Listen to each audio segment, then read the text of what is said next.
తెలుసుకుందాం. ఓకేనా? క్లాత్ పన్నా అంటే మనకేంటంటే నిలువు పన్నా, అడ్డ పన్నా అని ఉంటుంది. ప్రతి ఒక్కళ్ళకి కూడా ఇది తెలిసి ఉండాలి టైలర్‌లకు. నిలువు పన్నా అంటేనేమో మనకి ఇలా అన్నమాట. అర్థమైందా? ఇలా అంటే ఈ అంచు యొక్క పొడవుని వచ్చేదాన్ని నిలువు పన్నా అంటాం. ఈ అంచుకి మనకు అడ్డంగా ఉన్నదాన్ని అడ్డ పన్నా అంటాం. ఇది బాగా గుర్తుంచుకోండి. ప్రతి క్లాత్ కూడా ఇదే. అర్థమైందా? అంచుకి ఇట్లా నిలువుగా ఉంటే ఏమంటారు?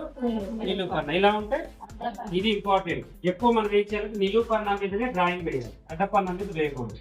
అడ్డపన్నా మీద వేయడం వల్ల ఏమవుతుందంటే బ్లౌజ్ మొత్తం ముడతలు వచ్చేస్తాయి. బ్లౌజ్ మంచిగా సెట్ కాదు. అర్థమైందా? మీకు నెక్ ఇదంతా కరెక్ట్ గా ఉన్న ఈ సైడ్లు, ఈ చేతులు ఇవన్నీ కూడా చిన్న ముడత, అడ్డ ముడత అనేది వచ్చేస్తూ ఉంటుంది. అది మీరు ఏం చేయాలి అంటే డిజైన్ పరంగా తప్పదు అనుకుంటేనే అడ్డపన్నాన్ని వాడుకోవాలి. లేదు మనకి డిజైన్ పరంగా లేదు, మొత్తం నిలువు పన్నాలు సెట్ చేయొచ్చు, ఒరిజినల్ అయినా అలాగే, మనకి నార్మల్ అయినా అలాగే చేసుకోవాలి. ఓకేనా? ఇప్పుడు అర్థమైంది కదా నిలువు పన్నా గురించి, అడ్డపన్నా గురించి. అలాగే ఇప్పుడు చాలా మంది సిస్టర్స్ ఏంటి అంటే ఆరో బ్యాచ్ ఎప్పుడు స్టార్ట్ అవుతుంది అన్న అని ఇంకా అడుగుతున్నారు.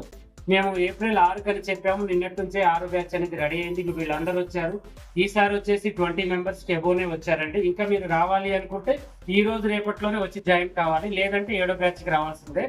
ఇక మీకు తెలియని వాళ్ళ కోసమని ఇది చెప్తున్నాను. ఇలాగే మంచి మంచి అప్డేట్స్ కోసం వీళ్ళు ఏం నేర్చుకున్నారు, వీళ్ళు ఏం కుడుతున్నారు, వీళ్ళకి నేను వేసి మీకు పర్టిక్యులర్ గా చూపిస్తూ ఉంటాను. ఎప్పటికప్పుడు వీళ్ళ డ్రాయింగ్ కాడ నుంచి, వీళ్ళ స్టిచ్చింగ్ కాడ నుంచి క్లారిటీగా నేను వీడియోలో పెడుతూ ఉంటాను. మమ్మల్ని ఫాలో అయ్యే వాళ్ళు ఎప్పుడు చూస్తూ ఉండండి. అలాగే మీరు జాయిన్ కావాలి అనుకుంటే 7వ బ్యాచ్తోనే నేను అంతం చేయనండి. మీరు వస్తూనే ఉంటే నేను బ్యాచ్లు స్టార్ట్ చేస్తూ ఉంటాను. రావాలి అనుకునే వాళ్ళు ఎప్పుడైనా రావచ్చు. ఓకేనా?